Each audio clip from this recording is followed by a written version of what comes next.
ससुराल वालों ने उसके ऊपर इतनी प्रताड़नाएं बढ़ाई, इतनी सास ने ऐसी ऐसी बातें कही उसके पिता के बारे में जो कि वो बर्दाश्त नहीं कर पाई और वो अपने पिता के यहाँ आ जाती है। और उसका पति जब उसके ससुराल में छोड़ कर जाता है तो फिर जब पिता उसका मिलता नहीं है, उसके बाद जब शाम को उसका पिता आता है और जब पिता से मिलती है तो वो लिपट कर रोने लगती है।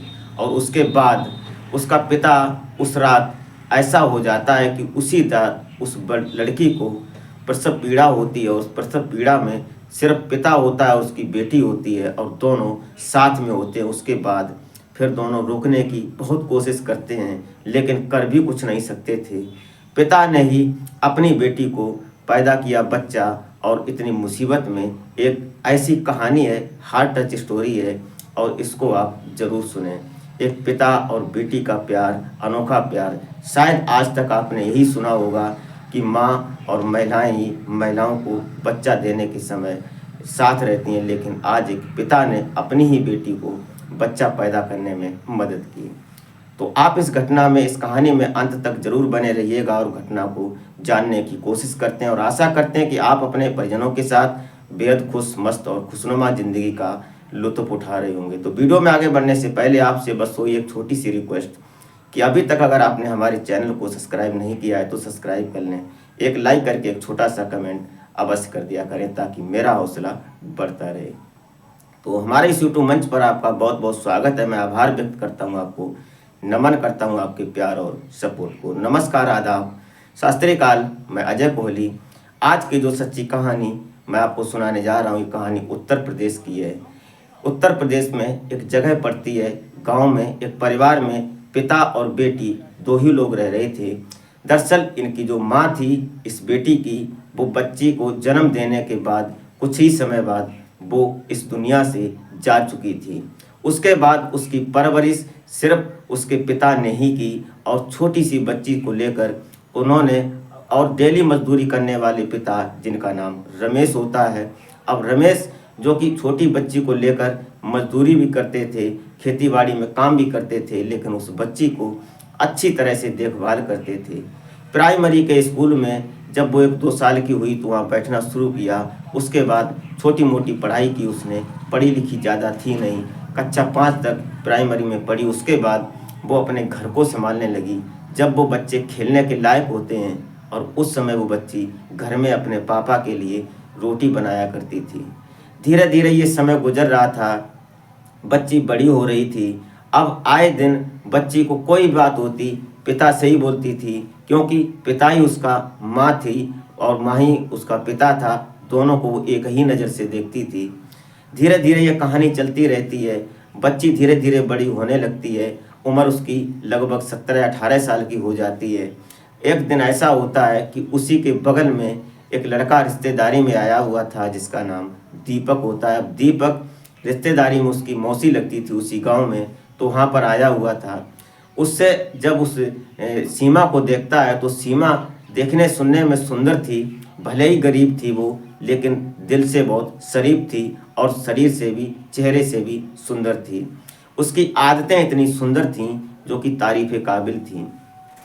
उस लड़की को देखकर जो दीपक था वो दीवाना हो जाता है और उसके घर के चक्कर काटने लगता है। अक्सर वो उससे मिल लिया करता, जब उसकी जुगाड़ सुगाड़ बैठती उससे बातें कर लिया करता, एक दूसरे से बातें करते थे। लेकिन एक दिन ऐसा हो जाता है कि दीपक उस सीमा के पास बैठा हुआ था और बैठे बैठे बातें कर रहा था। धीरे धीरे जो दीपक था उसका इरादा गलत हो जाता है और जब इरादा गलत होता है तो सीमा उसको रोकने की कोशिश करती है। कई बार रोकने की कोशिश करती है लेकिन दीपक जो होता है वो नहीं मानता है। लेकिन फिर भी सीमा ने उसको एक हिदायत दी कि अगर तुम हमसे प्यार करते हो तो प्यार में जो भी होता है शादी के बाद ही करेंगे, इससे पहले मैं बिल्कुल नहीं कर सकती। मैं अपने पिता को धोखा नहीं दे सकती, मैं उनके विश्वास को तोड़ नहीं सकती। ये सब बातें सुनकर दीपक भी कहीं ना कहीं दिल से ये बात समझने लगता है कि ये लड़की वास्तव में ईमान है और उसके अंदर सहूलियत है और स्वाभिमानी लड़की है। ये सब देखने के बाद दीपक वहाँ से चला जाता है। फिर अक्सर वो उससे बात कर लिया करता और धीरे धीरे ये सब चलता रहता है। दोनों आपस में प्यार करने लगते हैं। समय आ जाता है 2023 और जनवरी का महीना होता है। ये अपने घर जाता है दीपक, और दीपक घर जाने के बाद अपनी माँ और पिता को बताता है। इनके पिता जो होते हैं दीपक के, वो गवर्नमेंट सर्वेंट होते हैं, और इधर सीमा के जो पिता होते हैं वो एक गरीब और डेली मजदूरी करने वाले व्यक्ति होते हैं। दोनों का तालमेल बैठता नहीं, और दीपक अपने पिता को, अपनी माँ को जब बताता है कि मैं ऐसे ऐसे करके सीमा से प्यार करता हूँ जो मौसी के गांव में है, ये बात सुनकर जो दीपक की माँ होती है वो अपनी बहन से फ़ोन करती है और पूरा हाल पूछती है उस सीमा का और रमेश का कि कैसी लड़की है और क्या सिस्टम है इनका। तो उसकी जो मौसी होती है दीपक की, वो सारी बातें उल्टी बताती है और बोलती है कि वो एक गरीब आदमी है, मजदूरी करने वाला है, उसका पिता और वो लड़की अकेली घर में रहती है, कब किससे मिलती है क्या पता, उसका कैरेक्टर कैसा है। जब दीपक से उसको प्यार हो गया तो हो सकता है कि और भी लोगों से उसका प्यार हो, और गांव के लड़के हैं, क्या इसका सिस्टम है, इसलिए उससे शादी मत करो। ये सब उल्टा सीधा समझाने के बाद दीपक की माँ फ़ोन को हैंड फ्री करके दीपक को सुना रही थी, और दीपक से उसकी माँ बोलती है कि सुन लिया सब, क्या है ये लड़की और किससे शादी करेगा तू, तेरे लिए अच्छे रिश्ते आते हैं जो दहेज भी मिलेगा, लेकिन तू उसके पीछे दीवाना है। ये सब बातें सुनने के बाद लेकिन दीपक के दिल में जो जगह सीमा के लिए थी वो शायद किसी के लिए नहीं थी। धीरे धीरे ये सिस्टम बनता रहता है, लेकिन एक दिन ऐसा आ जाता है कि जो दीपक की जिद के आगे दीपक के पिता और माँ की भी नहीं चलती। वो ऐसा करते हैं कि वो उसके आगे झुक जाते हैं, और फिर शादी की बात चलती है। जनवरी 2023 में इनकी शादी कर दी जाती है, और शादी होने के बाद दोनों बड़ी खुशी से आगे की ज़िंदगी जीने के लिए तैयार हो जाते हैं।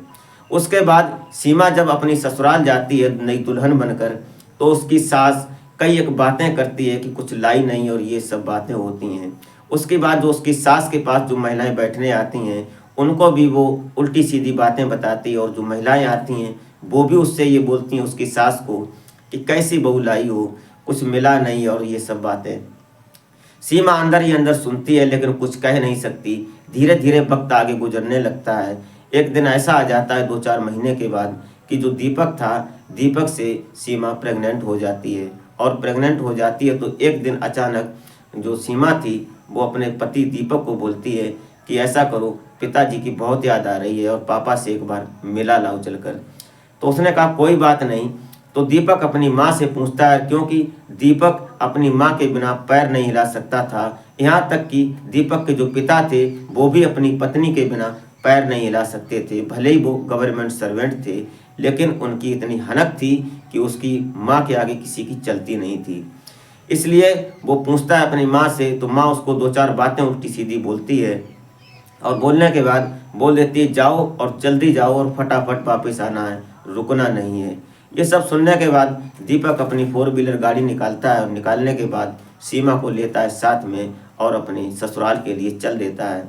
ससुराल पहुंचता है, जब दरवाजे पर पहुंचता है अपने ससुराल में, तो उसका पिता जब अपनी बेटी को गाड़ी में बैठी देखता है तो उसका सीना चौड़ा हो जाता है। वो गदगद हो जाता है कि हमारी बेटी बहुत खुश है, बहुत खुश नसीब है, जो कि 4 पहिया की गाड़ी में आई और हमारे पास एक साइकिल भी नहीं है।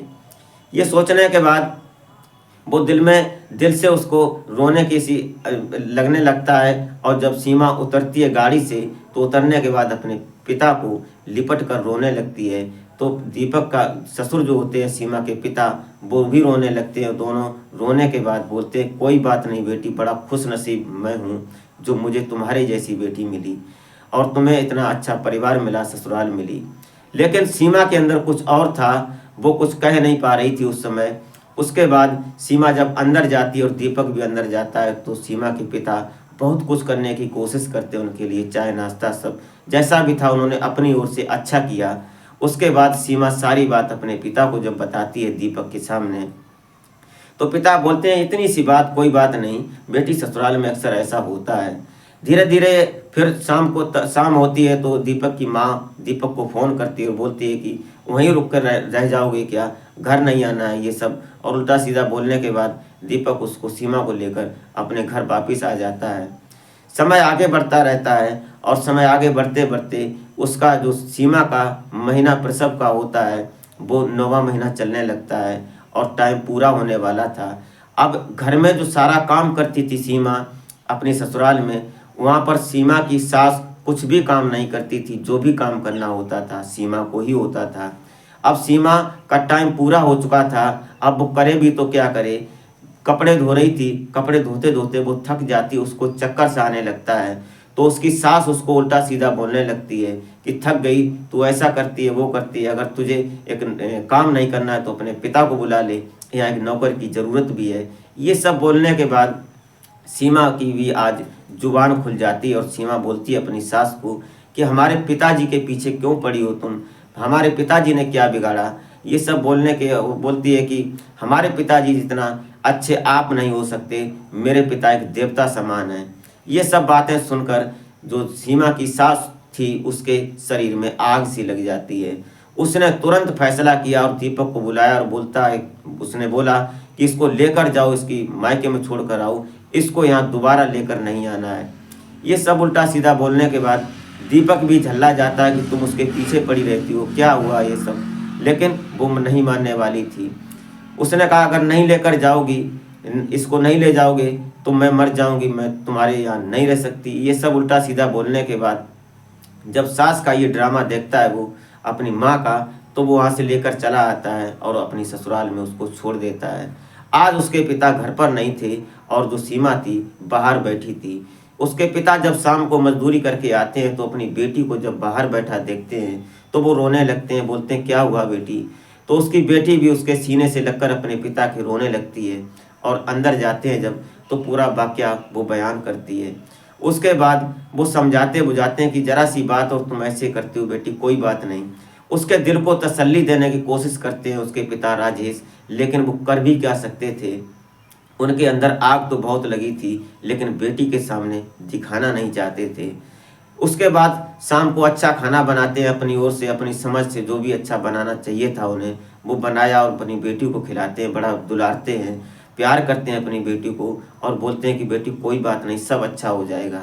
लेकिन उसी रात लगभग 12-1 बजे का वक्त रहा होगा और सीमा के पेट में दर्द होने लगता है और उनके पिता राजेश पास में ही सोए थे अपनी चारपाई पर। वो भी सोचने लगते, वो सीमा जब दर्द से बर्दाश्त नहीं होता है उसको, तो उसकी आवाज़ निकल जाती है और बोलती है पिताजी मुझे बहुत दर्द हो रहा है, मैं क्या करूं। पिता उठते हैं, उसके सिर को सहलाते हैं, उसके हाथों को सहलाते हैं, उसके माथे को सहलाते हैं। उसके बाद उसको समझाने की कोशिश करते हैं, उसको ढांढस बंधाते हैं। लेकिन उसका एक प्रसव पीड़ा बहुत ज़ोर से हो रही थी और पहला बच्चा था, उसको नीचे तरेट में दर्द हो रहा था। अब इधर पिता बेचैन होता है, करे भी तो क्या करे, ना तो उसको छोड़कर कहीं जा सकता है और अगर कहीं जाएगा तो बेटी अकेली है, क्या होगा, ये इस बात का उसको डर था। अब पिता मजबूर था। अब बेटी बोलती है कि पिताजी कुछ भी करो, हमें नीचे देखो और नीचे देखो, हमारे पेट में बहुत दर्द हो रहा है। पिता ने भी आज सोच लिया कि आज मैं इसकी माँ ही हूँ, हमने अपनी नन्ही सी बच्ची को पाला था और हमारे लिए भी नन्ही बच्ची है। और उसी विचार को लेकर उन्होंने उस बेटी को अपने प्रसव पीड़ा के समय नीचे पूरी कोशिश करते हैं और उससे बोलते हैं कि बेटी जोर लगाओ। जैसे ही वो जोर लगाती है तो सिर जैसे ही बच्चे का निकलता है, उसके बाद वो पकड़ लेते हैं, उसके बाद फिर बोलते हैं कि जोर लगाओ। ऐसे करके उन्होंने बच्चे को बाहर किया और बच्चे को बाहर करने के बाद फिर उन्होंने बोला कि जब उसके पेट पर उस बच्चे को लिटाते हैं और बोलते हैं बेटी तुम्हारी परेशानी दूर हो गई। इतना देखने के बाद बेटी खुशी के आंसू को लेकर रोने लगती है और पिता भी रोता है। लेकिन उसके बाद वो तुरंत अपनी बहन को फ़ोन करते हैं और बहन आनन फानन में सुबह ही आ जाती है और फिर पूरा बहन उनकी काम को संभाल लेती है। दोस्तों उसके बाद आज वो बेटी जब शाम दूसरा दिन हो जाता है, उसके बाद दीपक को चैन नहीं पड़ता। उधर दीपक अपनी माँ से तड़प झड़प करने के बाद वापस आता है अपने घर या ससुराल, क्योंकि उसको सीमा के बिना रहना अच्छा नहीं लग रहा था। वो सीमा के पास आता है और उससे बोलता है कि तुम चलो मेरे साथ। लेकिन उनके पिता थोड़ा नाराज़ होकर बोलते हैं कि तुम क्यों आए हो, अगर कल हमारी बेटी को कुछ हो जाता तो तुम्हें तो दूसरी पत्नी मिल जाती और तुम्हारी माँ को दूसरी बहू मिल जाती, हमारी बेटी के बिना हम रह नहीं पाते और मैं भी आज इस दुनिया में नहीं होता। ये सब होती हैं बातें। लेकिन जब दीपक अपनी सीमा को समझाता है और सीमा को समझाने के बाद बोलता है कि कैसे भी करो तुम घर चलो, मैं तुम्हारे बिना नहीं रह सकता। सीमा भी ये बात जानती थी कि दीपक उसको प्यार करता है, उसके बिना वो नहीं रह सकता। दोनों की बातें होती हैं। फिर वो अपने पिता को बोलती है और फिर वो अपने पत्नी को, सीमा को लेकर अपनी ससुराल चला जाता है और बोलता है कि जो भी हम 20,000 रुपये की नौकरी करते हैं उसी से हम किराए का कमरा लेकर रहकर अपनी गुजर करेंगे, लेकिन अब उस घर में नहीं चलेंगे। ये सब होने के बाद दीपक अपनी पत्नी सीमा को लेकर चला आता है और फिर उसने एक कमरा लिया और वहाँ पर रहने लगता है। दोस्तों, उस पिता के लिए एक सलूट बनता है, उस बेटी के लिए एक सलूट बनता है जिस पिता ने अपनी बेटी को इस दौर से निवारा और उसने हर संभव कोशिश की अपनी बेटी के प्यार को सफल करने के लिए। दोस्तों, ये रही कहानी। आपको ज़रा सी भी अच्छी लगी हो तो एक लाइक करके कमेंट अवश्य कर दें, और अभी तक अगर आपने हमारे चैनल को सब्सक्राइब नहीं किया है तो सब्सक्राइब कर लें और उसके बाद एक लाइक ज़रूर कर दिया करें। दोस्तों, इस घटनाक्रम को सुनाने का उद्देश्य किसी को हैरान या परेशान करना नहीं था, सिर्फ और सिर्फ एक संदेश था, वो हमने आप तक पहुंचाने की कोशिश की। तो मिलते हैं फिर नेक्स्ट वीडियो में, तब तक के लिए जय हिंद।